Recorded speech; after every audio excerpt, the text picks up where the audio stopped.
Do you love movies? So do I.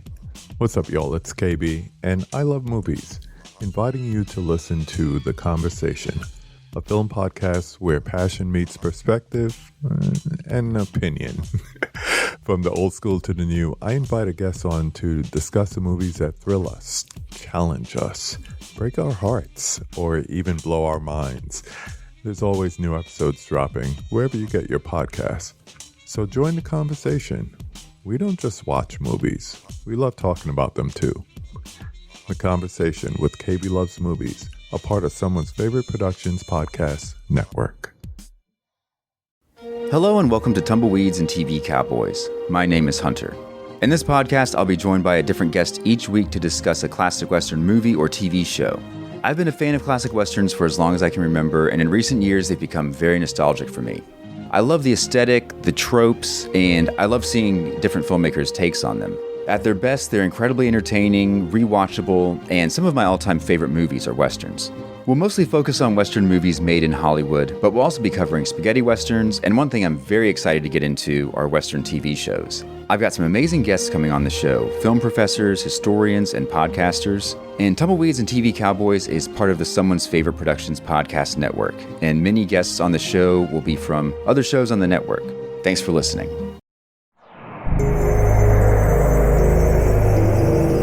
We're in Way Media.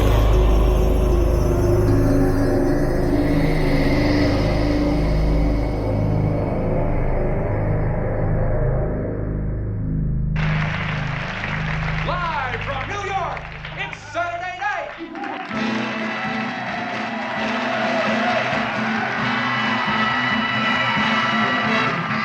NBC Saturday Night. Starring George Carlin, with Janice Ian and Billy Preston.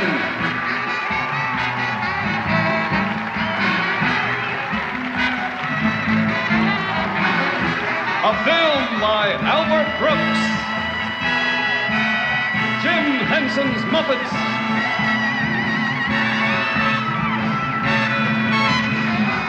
the not-for-ready primetime players, and comedians Valerie Bromfield, Andy Kaufman.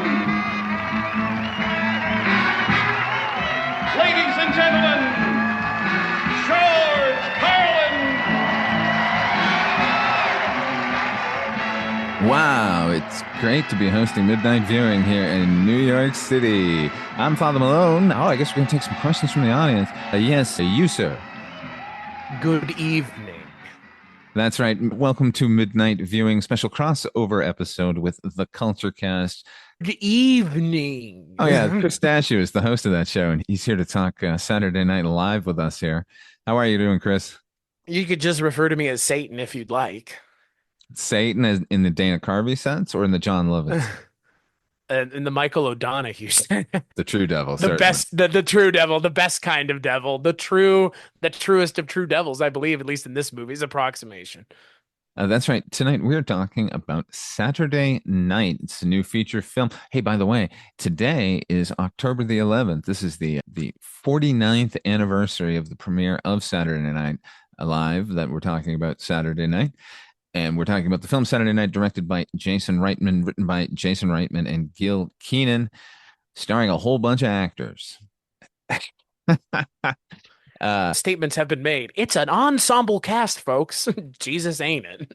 A rather huge ensemble cast headed by young Steven Spielberg as Lorne Michaels. This is a chronicle of the 90 minutes leading up to the very first broadcast of Saturday Night Live on October the 11th, 1975. Okay, let's see if we can get through one of these skits. Sketches. Davey, please. Okay, you ready, Camel One? Oh!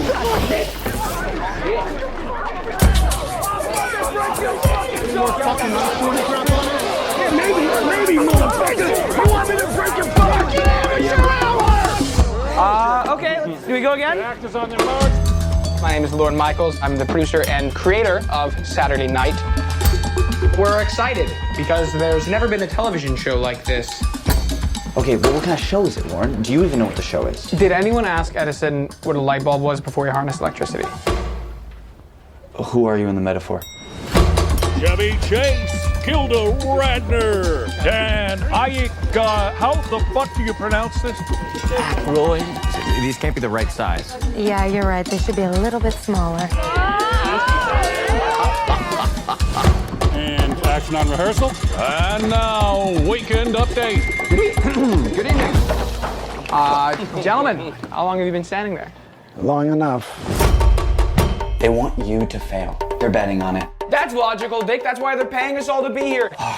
NBC makes more money playing reruns of The Tonight Show. I mean, we're 90 minutes of live television by a group of 20-year-olds who have never made anything. Okay, so this is a bit? Look, I don't get half the shit that they do.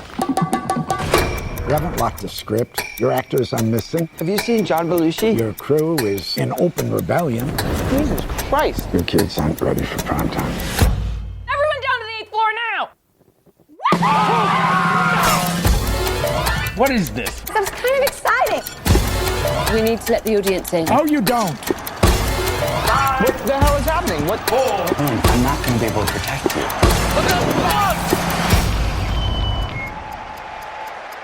We just have to make it to air. Live from New York. The writers tied a belt around Big Bird's neck and hung him from my dressing room door. Hey, I heard about Big Bird. So sorry. Autoerotic asphyxiation. Who knew? Now, that is the conceit of the movie. It is shot in real time. Starts from 10 p.m. and ends at 11:30 with the first sketch of Saturday Night Live going live. Okay, so that is the structure for their film. The conceit. The idea here is that we are going to get how frenetic and how frenzied and how crazy it is putting together a live broadcast on network television, right? We're meant to feel what it's like from these characters' point of view. So what he's done is going to take the 90 minutes and use this as a historical framing device. This is what it was like beforehand, but it's a movie. So we're going to take facts and events and characters. We're going to combine them. We're going to bring them in from earlier than they actually occurred, or we're going to pull them in from previous weeks and compact it into this one sort of bonkers evening. Full disclosure, am a Saturday Night fucking fanatic. Have been. I've seen every episode of Saturday Night Live. I've read everything about Saturday Night Live. I've seen episodes multiple times, seasons multiple times. I have my favorite cast, but I have multiple favorite casts. And this particular period of Saturday Night Live is the one that I was most fascinated with my entire life. So I'm coming at it from an expert point of view. So I knew the movie was never going to satisfy me just in its conception. But I am correct.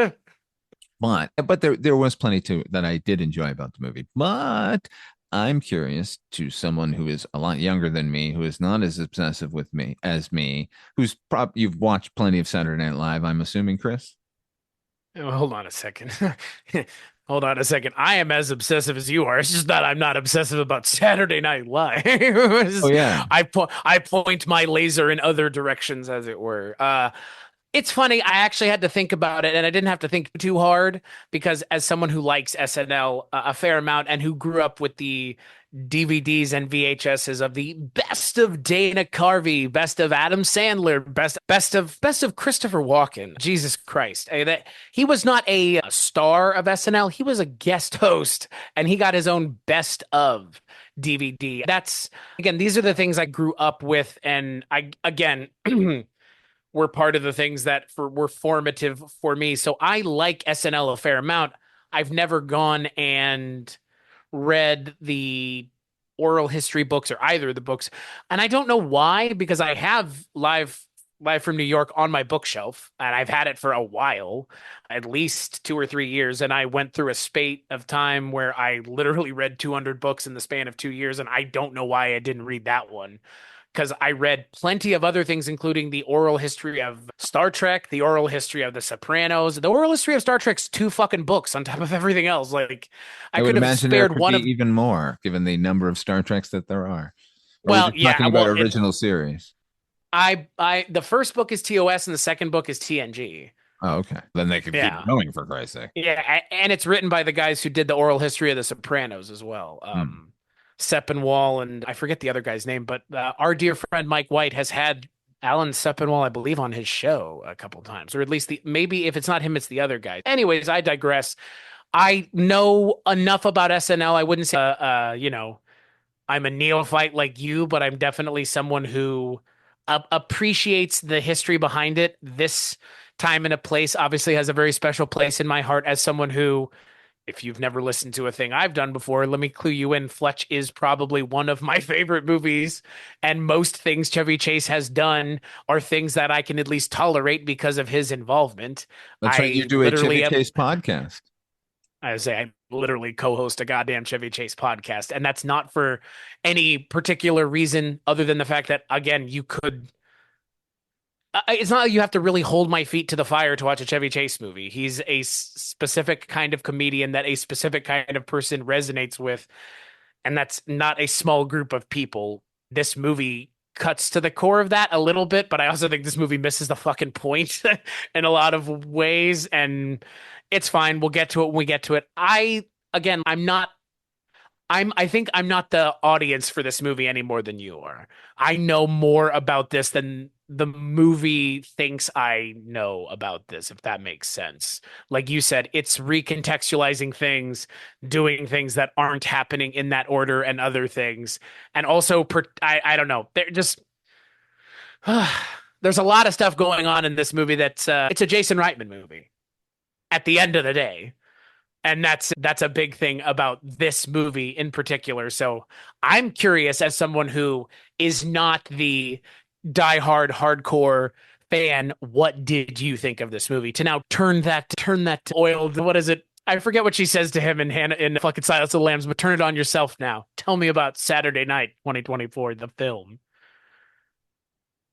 It should be called Friday Night, because the majority of the events chronicled in the film. Okay, I should just say that I'm now attacking the movie specifically on facts as they occur. Okay. All right. Objectively. Okay. Yeah, I get it. Okay. Friday night, there was a big dress rehearsal. It was a complete and utter disaster. Like, the show ran 3 hours. They did a long breakdown afterwards where Lorne Michaels gave notes to everybody, which they immediately abolished afterwards because it was like such a punishing ordeal to sit there and listen to him for an hour, talk specifically to everyone what they did wrong. It was by then they had already put in the new soundboard because they knew they were having rock acts on and that one mic wasn't going to suffice. Milton Berle did not show up anywhere near the Studio 8H. He would eventually host Saturday Night Live. A lot of the interactions with Milton Berle would actually occur just months later. Okay, we'll get back to Milty. J.K. Simmons was in Thank You for Smoking. Can I point that out? The Jason Reitman players are here, folks. They sure are. And I do know that by 6 a.m. on that Saturday that the bricks were laid. I know that 12 stagehands were very fucking furious because they had to cut all those bricks and lay them out for the set. And obviously none of the union guys were going to help them. That's true. But it's, again, the movie is about Friday night, not Saturday night. Most of the problems that are being discussed on Saturday night were not problems by then. Here's what actually happened in the movie that actually happened on the day of. John Belushi signed his contract right before they went on air. I think that's it. But where was Jim Henson in all of this? Where was Jim Henson in all of this? Father Malone, that's the question that everyone's asking in Saturday Night 2024. What did you think the of guy who their plays take? Andy Kaufman is also Jim Henson? Yes. I know. I'm being facetious. Okay. That in and of itself is the goddamn gag. Good job, movie. That is a good gag, and it's Nicholas Braun, and I think he does a good job with both. Agreed. I think he does a pretty good Andy Kaufman, except he's 7 feet tall. So I kept going, who is this giant playing Andy Kaufman every time I saw him? Every time he was in close up, I was fine. But standing next to anybody else, why have him be that tall? Just have him stand. Anyway, what did you think of their take on Jim Henson? I'm not saying the performance. The performance was fine. It was a bit of a caricature. It was a bit of a impression. What did I think of the of the characterization? The magical white man of the movie? Is that what you're asking? Yeah. Is that what are you asking me of why is Jim Henson the magical white man of the movie? It's so fucking bizarre. Can I say it's just fucking bizarre? Please, if they make a Jim Henson movie, which I believe they are, can we not have this shit be the Jim Henson character? Because it's fucking strange that he's this movie's like shaman character. Not, but who's a stoner, but not a stoner. You know what? I would like it if he was the shaman character and he was like spreading good vibes in here, but he's more of a subject. I didn't mean a shaman like that. He's a gentle subject of ridicule, I think. And I think they want to be more vicious, honestly. And I bet that's fair. And I bet at the time they were more vicious. Can you imagine the actual things Michael O'Donoghue was saying about the Muppets? Oh man. Isn't that the best part of the movie? Michael O'Donoghue? Yeah. Yeah, let's just talk Michael O'Donoghue. This is one of those things where having a working knowledge of everything involved is a benefit, because as soon as they cut to that guy, I'm like, oh, here's Michael O'Donoghue. Yeah, here he is. Everyone resembles who they're playing enough that really works. The cast in general really works in this movie. But that guy in particular. Tommy Dewey from Casual. I've never seen him before. I didn't know where he's from. This is the second interpretation of Michael O'Donoghue I've now seen. There was a movie a couple of years ago. It's a Netflix film, A Futile and Stupid Gesture, where Thomas Lennon played Michael O'Donoghue, and he did a great Michael O'Donoghue. But everyone was a little bit amped up in their performances there. I think this is more like who that guy actually was. Don't you love him though? I do, actually. No, I do as well. He's like comedy Dan O'Bannon. He really is. So what a thorny motherfucker. I bet he was a nightmare to be around. But hey, we talked about it last year on my show. Because of you, we talked about Mr. Mike's Mondo video, which is pretty fucking, I believe the term prickly was used plenty of times in relation to that. And I would say this movie nails what I perceive to be, when doing the research then about the man that he was and the things that he was writing, that is the person that he was to the end. Look at his Wikipedia pictures, him holding or I guess his IMDb pictures, him holding a fucking chef's knife. Like when he says to the woman in this movie, you can just call me Satan. It's like, yeah, I resonate with this guy more than I resonate with anybody else in the movie for the most part. The rest of the cast, they either resemble the person so fucking much that there's no question that they don't need to have a performance, or they get a characterization of them. They're some sort of mannerism or vocal pattern. Like the guy doing Dan Aykroyd doesn't look a thing like Dan Aykroyd, but if you slap Dylan O'Brien does not look like Dan Aykroyd at all. You slap a mustache on somebody, give him a shaggy enough haircut back then, and you get him speaking the way this guy is speaking, then that's Dan Aykroyd. You know what he looks like? He looks like Dan Aykroyd through the AI lens of sexy. What if Dan Aykroyd was like I'm not saying Dan Aykroyd's not a good looking guy, but if Dan Aykroyd were like the episode of The Simpsons where Moe gets his face smashed and he becomes like sexy Moe, it's like that. Sexy Dan Aykroyd. It's the biopic version of Dan Aykroyd. Yeah, everybody's sexy in this movie. But I'll tell you, man, Lemonade Morris as Garrett Morris. Are you just Garrett Morris? It's really, yeah. I literally, I'm like, are you just Garrett Morris? Like, what the actual flying fuck? It's a bit eerie. And Matt Wood in certain shots as John Belushi. I'm just like, that's John Belushi, isn't it? Yeah, like some of those profile shots are just like, yep, there he is. That's yep. Can I say though, Gabriel LaBelle, are you now making a cottage industry of just playing like the names of showbiz? So he is. Lorne Michaels, Spielberg, now Lorne Steven Michaels. Spielberg. Yeah, okay. Doing a really good Lorne Michaels though. Didn't play into the fucking impressions that we've been getting of lovable Dr. Evil Lorne Michaels. Okay, so that's the thing. The one character in the movie I wasn't really clear on the characterization was the Lorne Michaels character. Because the movie it's just that the movie doesn't take a stand on it. It's just the movie paints him very romantically. Oh, which I get. And at the end of the movie gets me where he's having it out with Willem Dafoe. That got me straight up. Like it got me in my being as a creative. And I think anybody watching the movie would probably feel the same way, but that's the fucking point because the movie's manipulating you pretty hard at that point. But I think it works. And I think it's because of his performance. But it's very romantic, like very fucking rose tinted glasses, I've got to assume. his performance I think is spot on, actually. But I'm talking more to way the movie's portrayal of him, not his portrayal, but like the movie's character. I guess not even characterization. The way the movie has him play things out is very romantic. His portrayal, I'm assuming, is very spot on, just like everybody else's is. Nobody sticks out in this movie as that's not a good. Even J.K. Simmons, who, like you said, there's no reason Milton Berle's in this. Even he's like not doing a bad version of that. It's decent enough.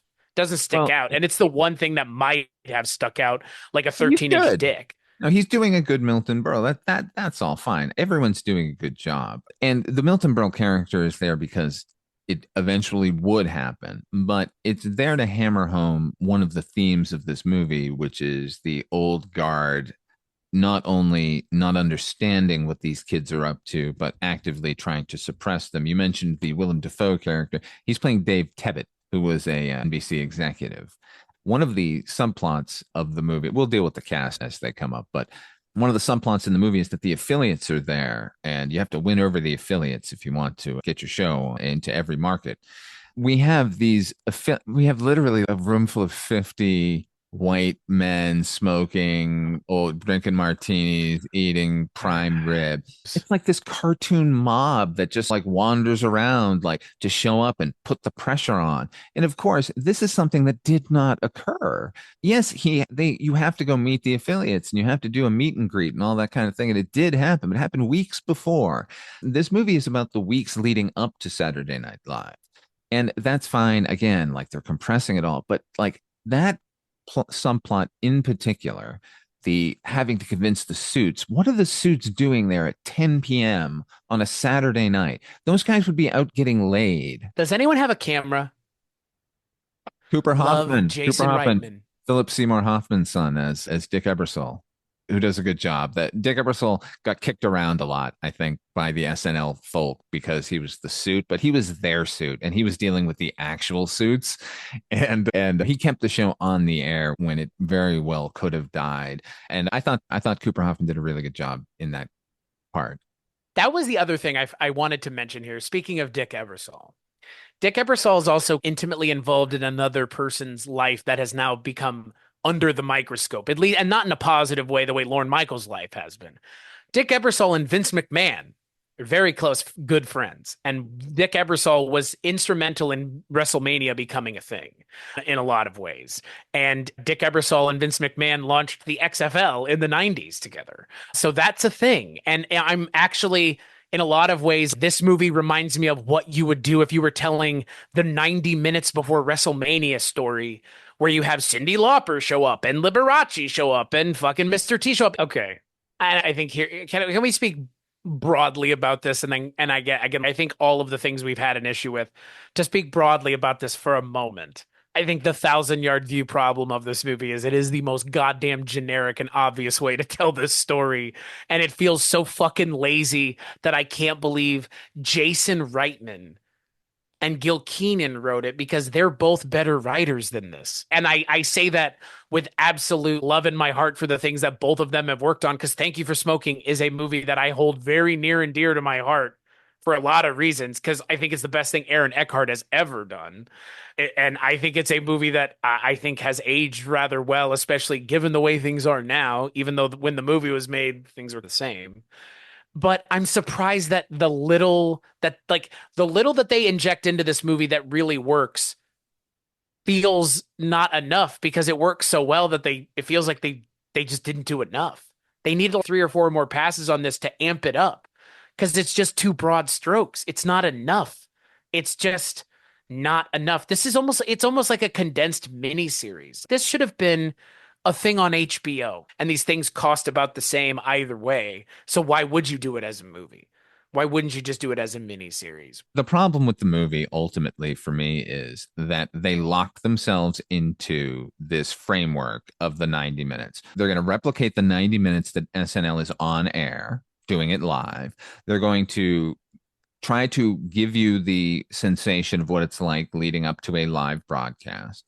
And they think that innovation will carry over and paper over the problems with the script, which is mainly that these are fascinating human beings that have been thrown into like sitcom like scenarios just so we can amp up the drama of this 90 minutes. You mentioned a mini series. How about 2 hours?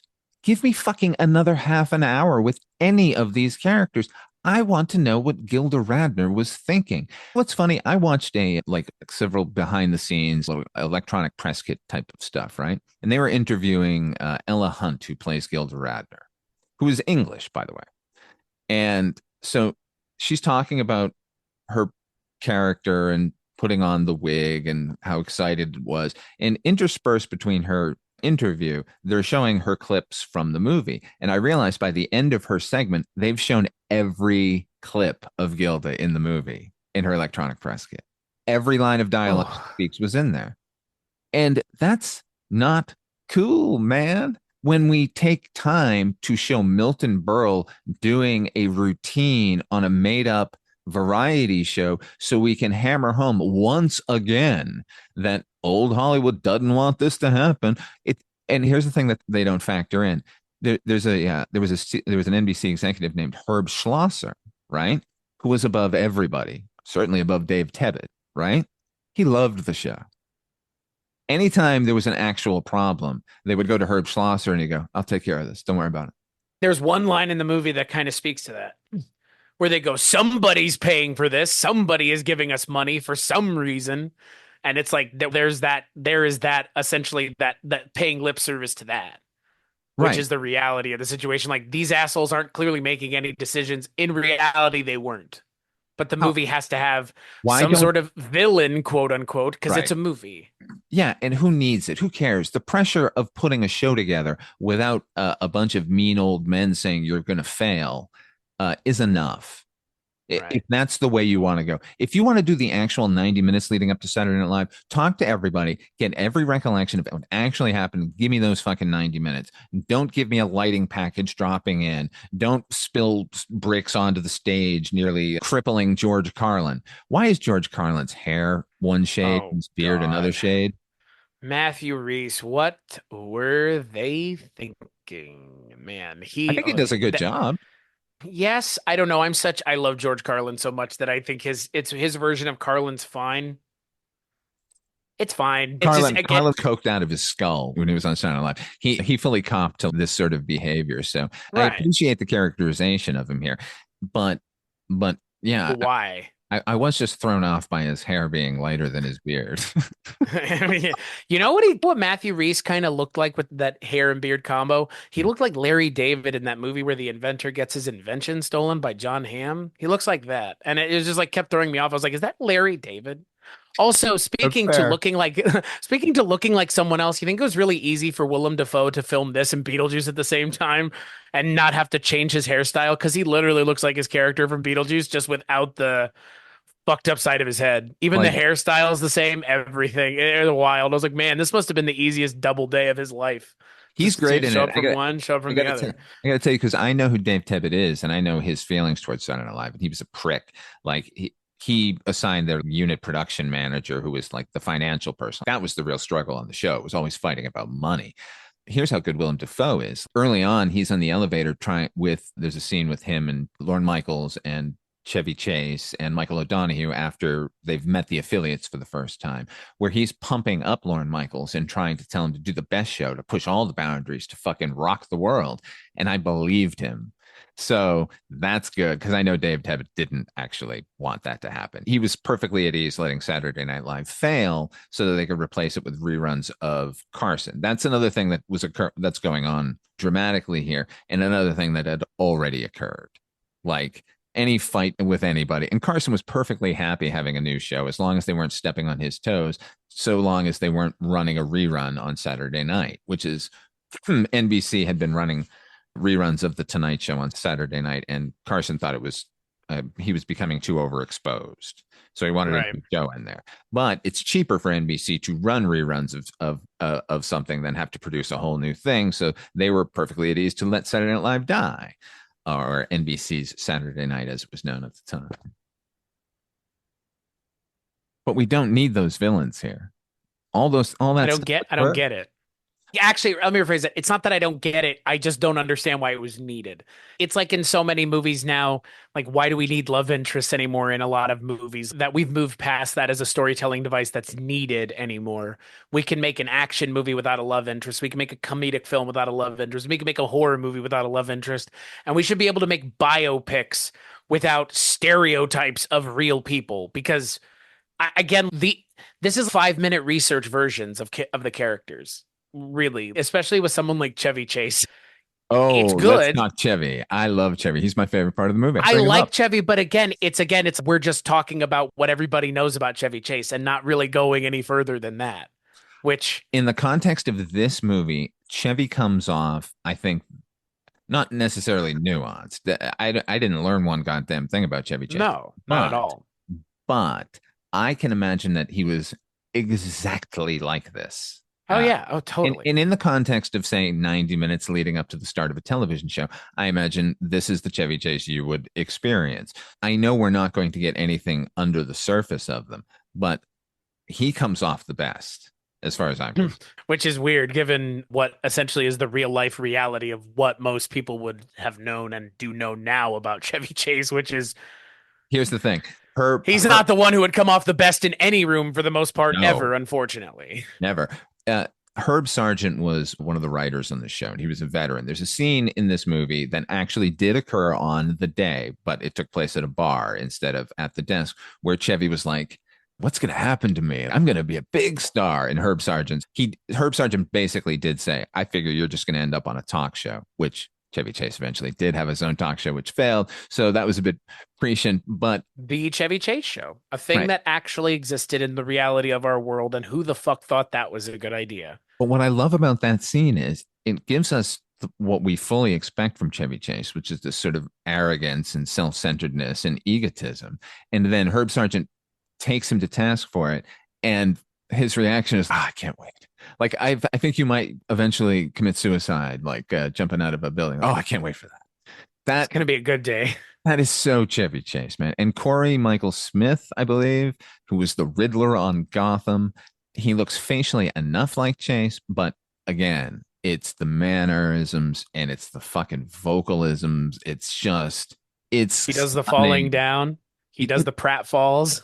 Not only that, but the way I don't know, man. It's pretty good. It's pretty good. I'll tell you when I believed him the most is Chevy Chase, when he stands up and grabs Belushi and pins him up against the wall. That physicality there, that I believe from Chevy Chase. Because everyone loves to talk about, there was eventually a fist fight between Chevy Chase and Bill Murray a couple of seasons into the show. Goated on. Aren't you surprised Bill Murray wasn't in this movie? No, I'm not. No, obviously not, because he wasn't part of the first. No, but I'm more speaking to we're just going to throw shit in here that we know, that people who know that this didn't happen. Yeah, no, what I'm surprised is they didn't have him like in the background going, maybe next time, Billy. No. Yeah, like with this kid Bill in the audience, he's coming out. He's a real coming up kid. Yeah, they didn't have an Anakin moment in the movie with Bill Murray. Yeah, was surprised that was not in this movie. Yes. Because there are moments from the future in this movie. At one point, O'Donohue is sitting at a desk with Franken and Davis, and Al Franken is eating from a box of Colon Blow cereal, which is a parody commercial that Phil Hartman did in 88 or 89. Yep. And hey, did Lorne Michaels see himself in the future? I guess that's what that scene is, where he's like staring at the old bald man. Yeah. But again, it's more speaking to the futurisms of the movie, including the Gilda Radner knows she's gonna die scene, which was just, oh my God, movie. We get it. We know. But my God, I can see myself 20 years from now. Fun. And okay, here's a characterization that did not work for me as far as giving us the surface of what we expect. They portray Belushi as this feral animal. Yep, he looked like Wolverine from the side from time to time. Yeah, man. And we get occasional glimpses of what probably he was actually like, but like when he's on the ice skating rink, which again didn't happen that night. But yeah. Okay. But it's a good moment. If you're going to include things, it is a good moment. They take that one and it works, but yeah. I will say that the movie kind of comes off like Birdman. It's almost like they're trying to do the one continuous take, but they don't adhere to it. They don't make it a point of it, but the camera is constantly moving from set to set, from backstage to foreground, whatever, blah, blah, blah, blah, blah.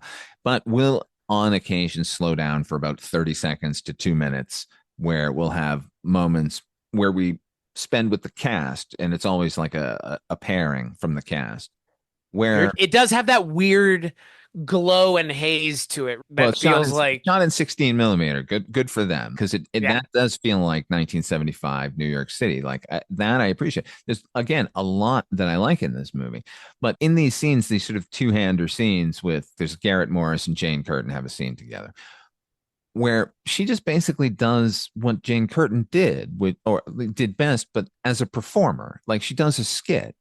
There are so many times where we slow down to meet one of our characters and they're just doing bits. And that drives me crazy. I want to know. First of all, I want to know what Garrett Morris thought beyond what am I doing here? Because that would be his refrain for the entirety of Saturday Night Live, because they were constantly underutilizing him. And I get that they're putting that in here, but he just keeps hammering that home. So that's his fucking character arc for the movie is, I don't know why I'm here. Jane Curtin is just being the character she plays and the fucking skits that she's doing for some reason. Like, that's what we're supposed to take away from her. Lorraine Newman is apparently very wounded that she's not the only target of Dan Aykroyd's affections. That's her character arc for this fucking movie. Chevy gets an actual character arc. Danny, I don't know what his fucking character arc is, other than talking people down from drugs and fucking. And how many times did he do that in the 90 minutes before fucking air? And yeah, twice. And I guess, look, Gil Kenan and Jason Reitman are also being very clever in that the structure of the movie somewhat tries to reflect a episode of SNL too, right? We get literally 2 musical performances in the movie as well. Again, and then we have those scenes that feel like, again, they're these two-hander scenes between characters, but again, it feels like it could be a segment on SNL in terms of it being like, this is a thing that happens and then we move on and it affects literally nothing else in the rest of the goddamn movie. I think ultimately is the problem with the movie is there's no interconnectivity with anything, and the characters are just a stereotype of the person we know, which does no heavy lifting.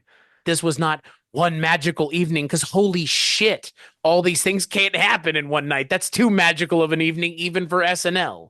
That's why movies are fictional, because you can make a movie like, oh my God, After Hours.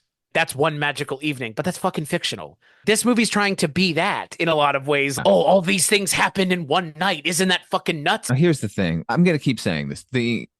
They've hamstrung themselves by locking this 90 minute beforehand time frame. Am I supposed to believe that literally 10 minutes before airtime, Lorne Michaels met Alan Zweibel in a fucking bar pumping out jokes for a Borscht Belt comedian? Are you kidding me?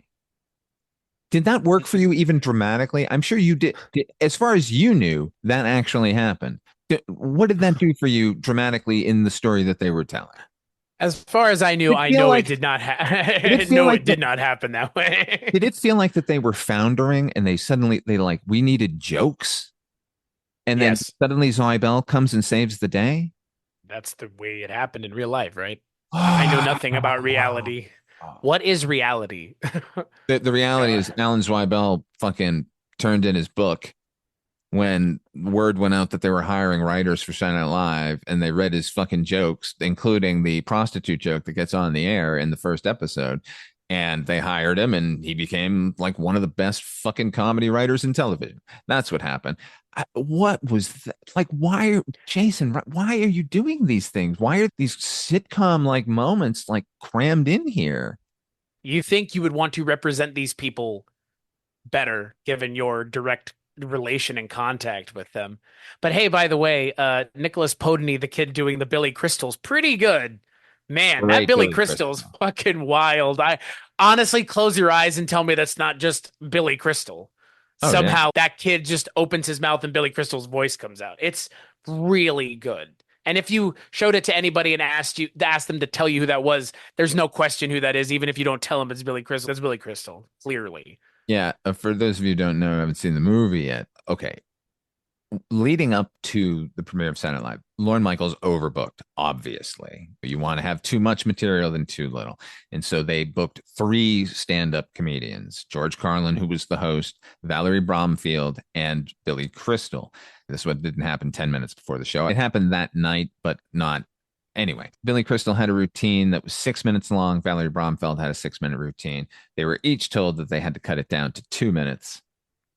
Valerie Bromfield stayed. Billy Crystal's people made him leave, and that was a regret. It is my understanding that when you're watching the movie, if you see anyone with a script in their hand, those are photocopies of one of the original scripts from Saturday Night Live, which was provided to them by Billy Crystal, who was the only one who still had his script because he took his home with him that night. Ain't it weird how life works out that way? It is. And this scene represents to me another thing that we need to talk about in the movie, which is, first of all, if I'm in a scenario where anyone starts doing a skit to me, I'm going to get up and leave. Just in real life.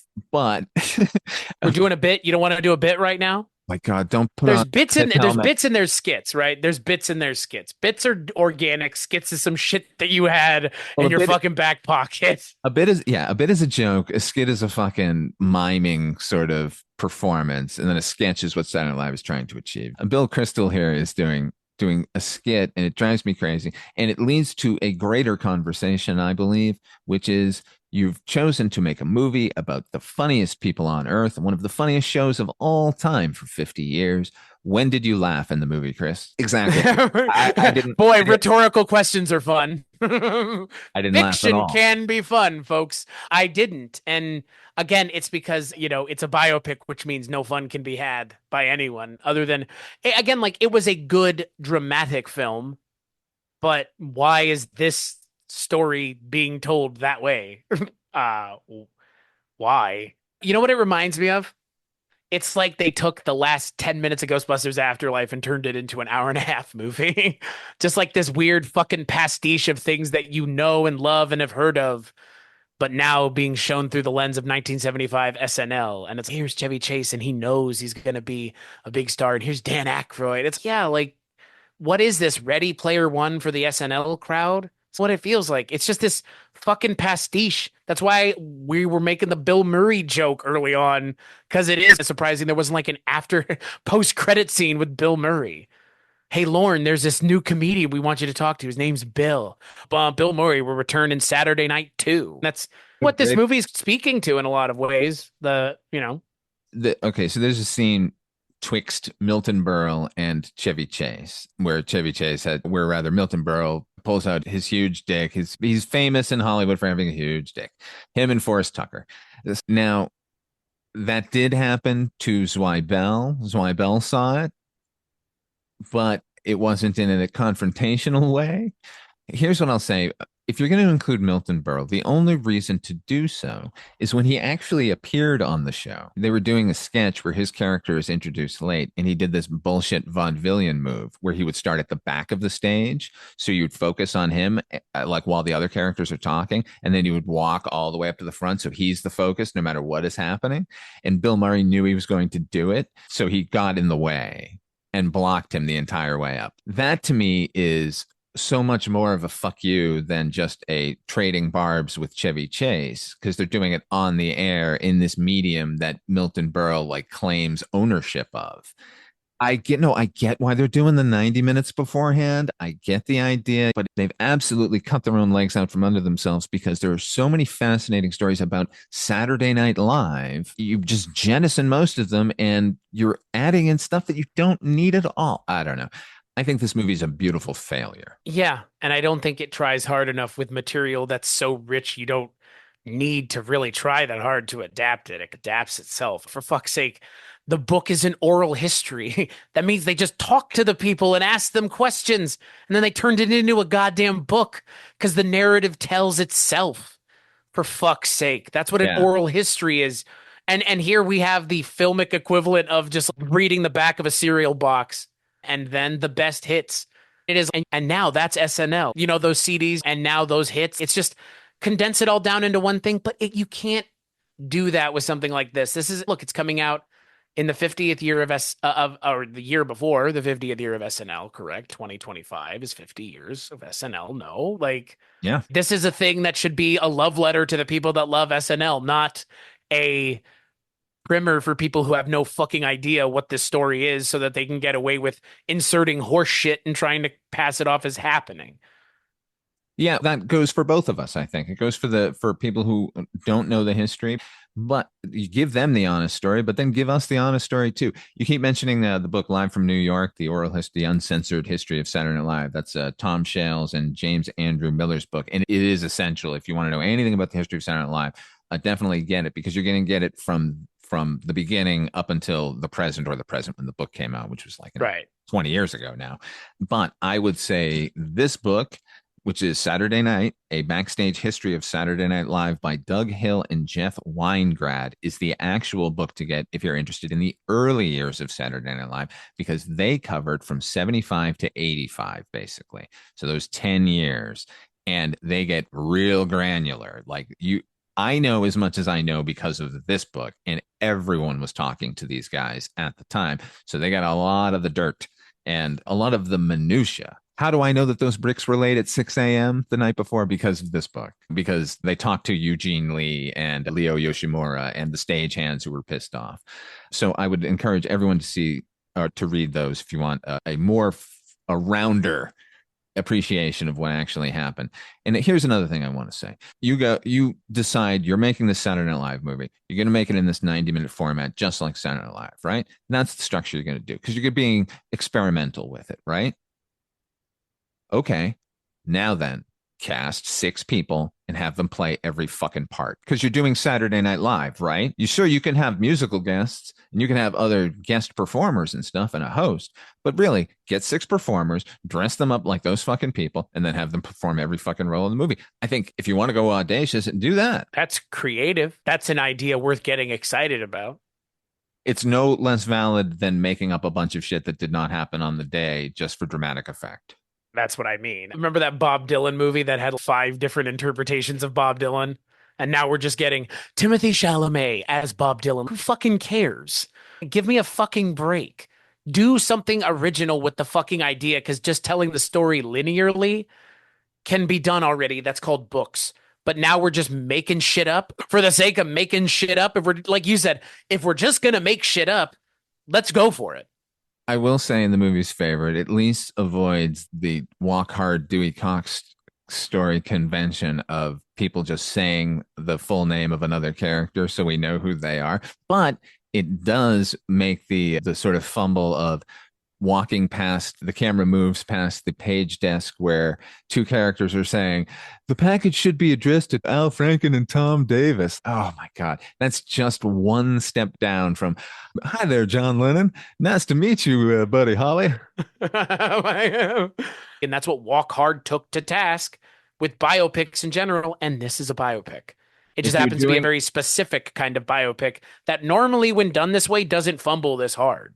Yeah, if you're doing anything they're doing in Walk Hard, you need to rethink it. Just don't do that. Yeah. Everything is in that movie for a very specific reason. It's a lesson book for biopics on what exactly not to do. Don't do those things. I'm surprised it's not in this movie, but we're 3/4 of the way there. Like having Lorne Michaels on his deathbed telling someone the story of the first Saturday Night Live. Like, I'm shocked we're not doing that. Like, I'm shocked, because the movie does pretty much everything else that you would hold against biopics. It really does. You don't want none of this. Like, we have similar scenes to that. We sure do. We've got Yep. Garrett Morris tempted with cocaine by an evil Billy Preston band that eventually Belushi sniffs off of him. You don't want none of this, Garrett Morris. What the fuck? Why am I here? Yeah. Oh, wow. The movie is... I heard a lot about the West Coast woke liberal leftist elites, and the movie is... I like how the movie 3/4 of the way just goes, Garrett Morris is on SNL because he was black, apparently, is what the movie wants us to think. Which is true. And just come out and fucking say it. Let me tell you one of my very earliest memories. I have several, but one of them very vividly is Dan Aykroyd dressed as Julia Child, cutting himself and blood spurting all over the kitchen, right? And my parents cackling with laughter over it. it is an incredibly formative image and moment in my young life, right? And that setup for the sketch is portrayed here in this movie. That sketch is from season 4 of Saturday Night Live. I know that because I was born in 73 and would not have been able to see anything prior to that on television, certainly not remember it. Another moment where, why are you bringing this here into this movie? Was there not enough fan service? Like I said, Ghostbusters Afterlife. It's so they could get him getting splashed with blood and giving up and have the Ed Wood moment of the movie, which is when he goes to the bar. The gotta go meet Orson Welles moment. Everybody's done this movie before. The movie just doesn't care that somebody's done it already. Beautiful failure. It's not that it even doesn't care. I'm just I don't know. I'm not going to. I've seen worse. I've seen worse biopics. I really have. I've seen lazier biopics. While this is a lazy biopic, it still has some redeeming quality because this is probably going to be the only other time that this story is told, because now unless somebody wants to do a Chevy Chase movie or a Gilda Radner movie or a John Belushi movie. So that's the shame of it. That makes it a definitive, right? Yeah, that's what actually bothers me about this is because literally a 6-episode miniseries, hour-long episodes, could have told the story of early Saturday Night Live in all of its crazy glory, and we would have gotten to know. I would like to have known what Gilda Radner was thinking when she moved down to New York, being alone in the city. What was Dan Aykroyd doing? I know what he was doing, but why weren't we portraying some of that? The lives of these characters are rich and crazy and fun and full, but all they wanted to hear is tell the story about Lorne Michaels fighting the man, as if we haven't lionized Lorne Michaels enough. And we're about to, on a grand scale, like in just a couple of weeks is the 50th anniversary special, where it's going to be a love fest for Lorne Michaels. And God bless Lorne Michaels. It was his vision. He did pull it together. He still has maintained it for 50 years. There's nothing like him. I just don't know that we needed a focus solely on him. I don't know that I needed to hear Rosie Schuster give me his sad sack backstory in this movie, when I came away not knowing one more thing about anyone involved in this cast or writers. Well, and Lorne Michaels in a lot of ways feels like a cipher in the movie anyways. He's there, it's fine, but again, he's the main character of the movie, but in as much as there are any characters in the movie more than just lines being said, to what end? Nobody feels like a real character. Nobody feels like he actually I'd come away knowing about Lorne Michaels, though. You would come away knowing something about Lorne Michaels. Can you even tell me who Ann Beats was in this movie? Nope. Yeah, exactly. What about Lorraine Newman? What about Lorraine Newman? What about Jane Curtin? Yeah, we don't. I don't know anybody any more than I did, and maybe that's not the movie that they were making, but that's the movie that we needed. That's the movie that you wanted, and that's the movie that I wanted, and that's the movie that needed to happen because, again, SNL is a cultural touchstone for a reason. You could make a show about the creation and the writer's room of The Simpsons in the same way you're making a movie about Saturday Night Live. These are cultural touchstones for people that matter. And I would hope that if you did something similarly for a cultural touchstone like The Simpsons, you would give a fuck about what you're doing and actually portray it interestingly, not just as a bunch of people rattling off what we all know they're going to say anyways. Garrett Morris didn't know why he was there. Chevy Chase was an asshole. Dan Aykroyd's a weirdo. And John Belushi was unhinged. Wow, I knew all of that ahead of time. And I think anybody who goes to watch this movie is going to anyways, because that's the other question, right? Ultimately, at the end of the day, is a 19-year-old watching this movie? No. Who is watching this movie? You, me, people in between our age group, maybe people a little bit older than you, but probably not people much older than maybe. I wouldn't think people much older than you would be watching this movie. Just watch sketches from SNL in a lot of ways. Yeah, if you've got a Peacock subscription, dive or in. YouTube. All 50 seasons are available on Peacock right now. Last night, I watched the first episode of Saturday Night Live again, and it is a mess. Here's another thing that they didn't really touch on, and I wish they had, which was Paul Simon was a really good friend of Lorne Michaels. He hosted the second episode of Saturday Night Live. There were a bunch of very established people who were friends of Lorne Michaels, were acquaintances, who also wanted to host the first episode of Saturday Night Live. And he put them all off. And do you know why?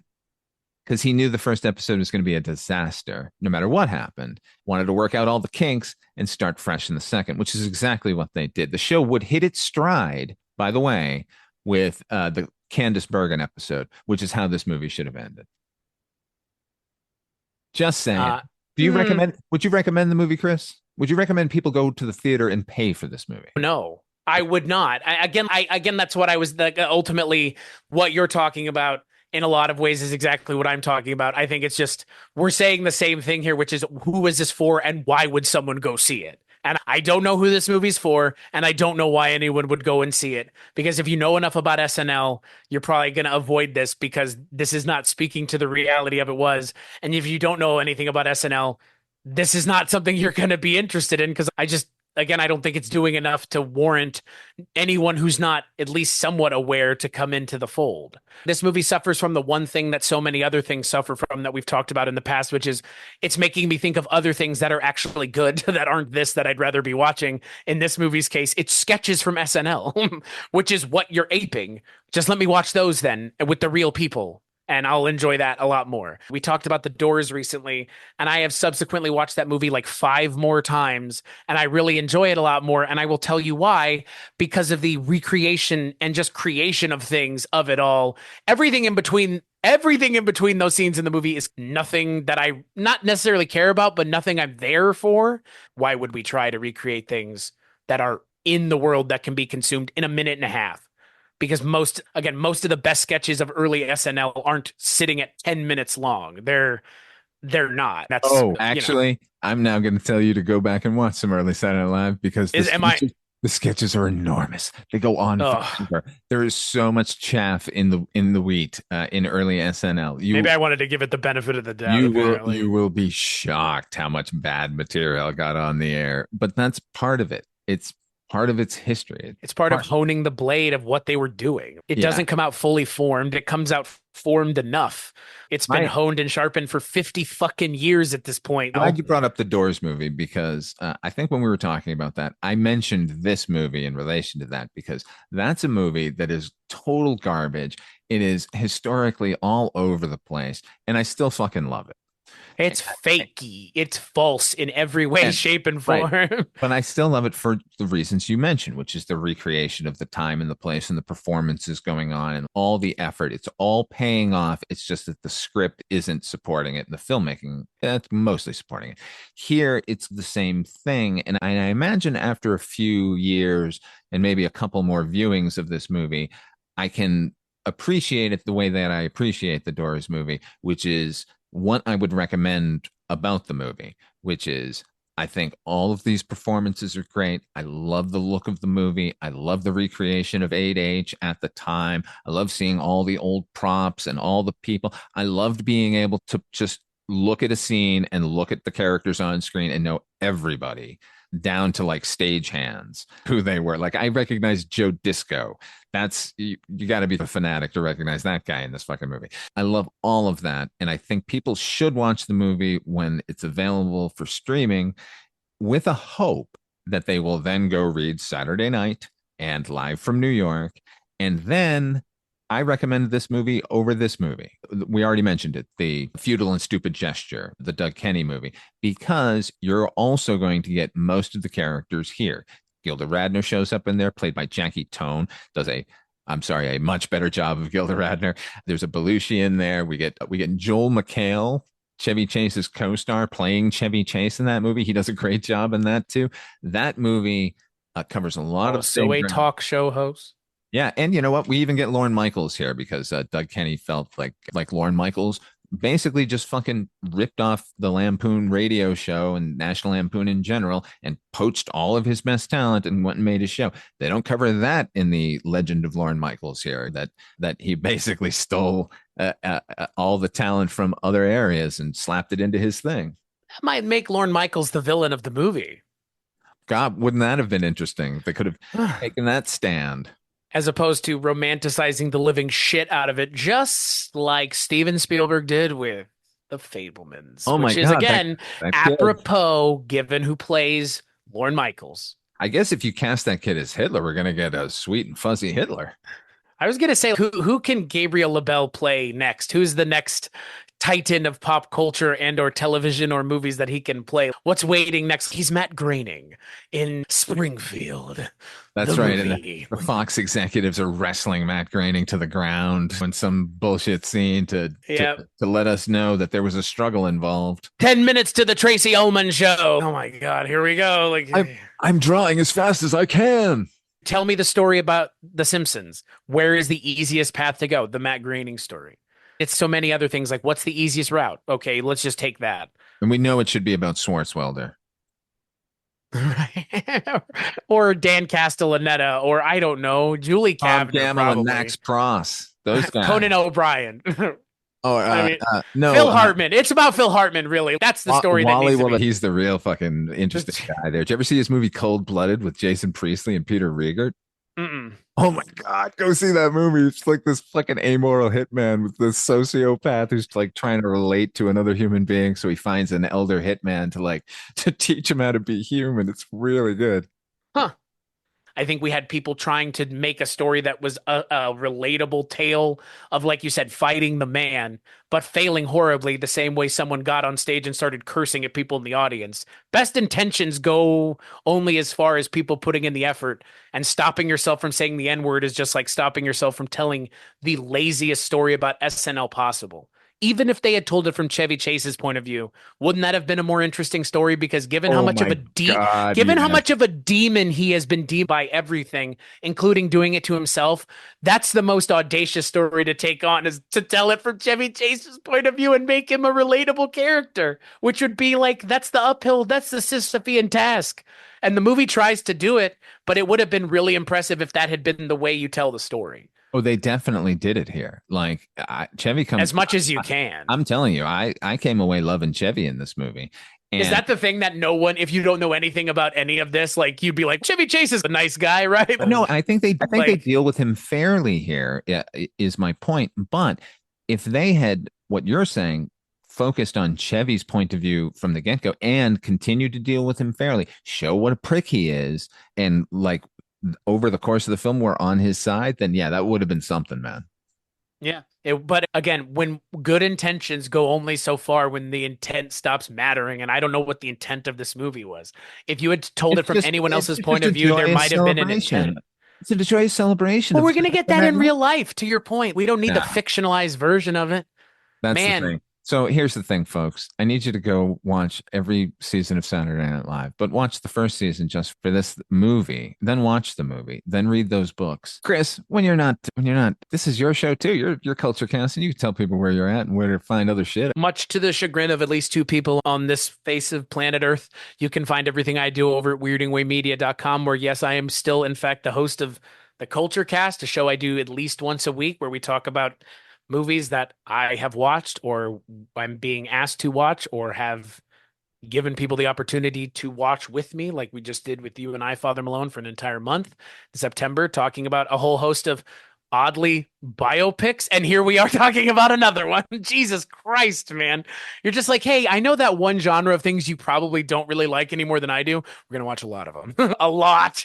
Hey, man. And yeah, you noped out of another new movie, Joker Folia Do, but in a lot of ways, it too is a biopic of a fake person, still a biopic. Those are called character studies when they're not about real people. So yeah, you can find all the musings about similar audio diversions over at weirdingwaymedia.com. What about you, Father Malone? You're listening to Tweet Here. Midnight Viewing is the show. It's on twice a week but there's a plethora of shows. You're listening to the show. Check me out there. Check me out over at HP, who is our composer. He does all the music for Midnight Viewing and most of the Weirding Way media. He does a show called Night Mr. Walters, a taxi podcast. I co-host that, where we take a look at the television series Taxi. Go check that out. Midnight Viewing is, as mentioned, a proud member of the Weirding Way Media Group. Until next time, try to enjoy the daylight. This is an official Midnight Viewing, so that's the sign off. Given that Paul Schaefer looked like a ghoul in the movie, it makes sense. Oh, I want to thank Lorne Michaels. I want to thank the cast. Thank you, New York. How much time do we have? Musical guest. I want to thank Foo Fighters. I want to thank Coldplay. They've been on 17 times.